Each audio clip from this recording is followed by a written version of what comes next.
Hey guys, Dan Williams from Range of Motion. Let's talk about exercise and exercise physical activity habits over Christmas. So, how long does it take to build a habit? It's a question that I get asked a lot, a question that a lot of people seem to have answers for. And these answers range anywhere from 3 weeks, 21 days, 60 days plus.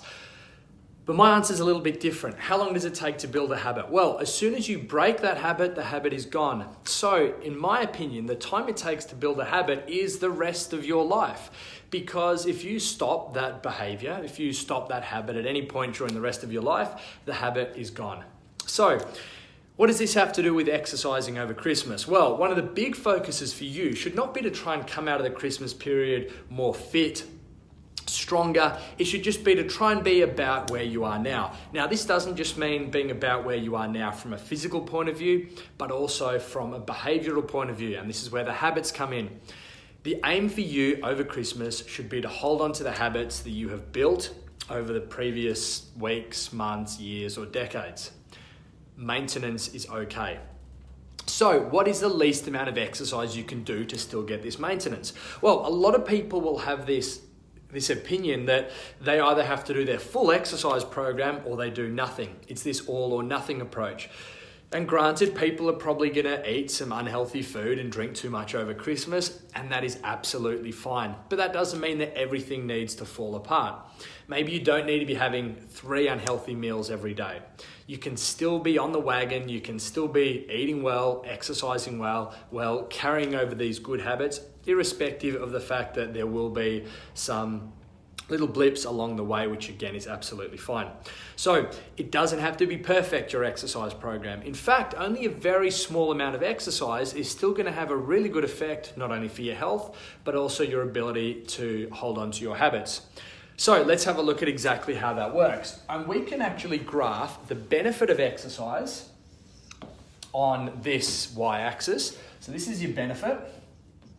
And we can graph that against how much exercise you're actually doing. So this would be your exercise volume. And what we find is that even a very small amount of exercise actually has a huge amount of benefit. Now, of course, if someone is doing no exercise at all, then the benefit is going to be 0. Very small benefit if you're not doing any exercise. If you then do a very small amount, just a little bit, you suddenly go from 0 benefit of exercise to loads of exercise benefit. Now, these benefits are mental, they're physical, they're psychological. We're talking about things like chronic conditions, long-term health, the health of your musculoskeletal system, the health of your mind, really far-reaching. So you do a very small amount of exercise and you get this huge spike in benefits. Now, what if you were to do a moderate amount of exercise? Well, if you do a little bit more, yes, you do get some more benefits, but the increase is perhaps not by as much as you would think. So you can see this massive increase in benefit from going from 0 to something, but then, relatively speaking, a pretty small benefit in going from something to a moderate amount. And the more exercise we do, the smaller this jump in benefit is going to get. And of course, if we continue this, if we push the volume this side of the x-axis, you'll eventually get to the point where you're overtraining.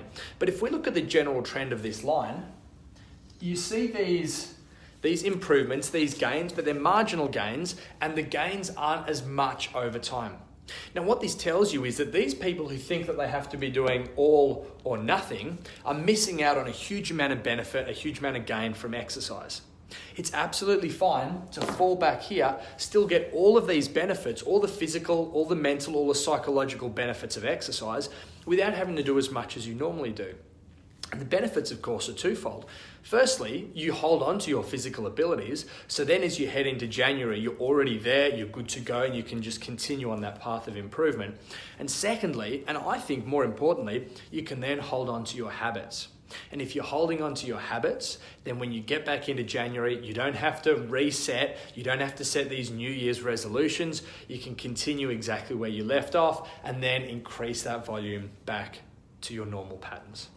Okay guys, I hope this is of use. The key takeaways here for you are you don't have to be perfect with your nutrition, with your exercise. Just hold on to some of these healthy habits, and then when you come out of the Christmas and New Year period, you'll be they're 100% ready to go and attack 2019.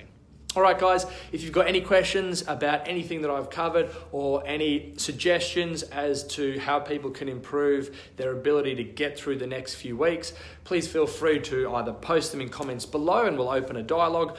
Alternatively, guys, you can get in touch with me. My email is dan@rangeofmotion.net.au. And if you'd like to learn anything about what Range of Motion can do for you, head to our website, rangeofmotion.net.au.